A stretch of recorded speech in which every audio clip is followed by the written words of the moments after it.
The European Parliament has approved the first artificial intelligence law in the world by overwhelming majority. The text sets a risk-based approach that goes from marking when images have been generated by AI to completely banning some uses. Some of those are systems that use ethnical, religious, or facial traits to identify people or the recognition of emotions. We prohibit the emotional recognition of workers and students. There will be no possibility for an employer to look for the emotions of the employee, which is something that we think is not acceptable in Europe. But some of those bans will have exceptions if used by security forces.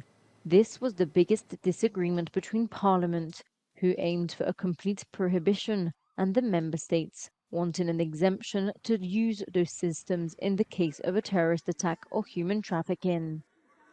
We've introduced judicial redress and judicial authorization as a mandatory step in allowing for this use of technology. We've limited the scope of use to a very strict set of crimes, the most serious crimes, to make sure that, again, law enforcement will not be tempted to deploy this technology in public spaces all the time. But some MEPs think the law legitimizes the misuse of AI technology. No terrorist has been found using real-time mass surveillance, but it has a very chilling effect. It discriminates against minorities because these are oftentimes wrongly reported. Vote is closed. After a formal approval by member states, the law will be published around May.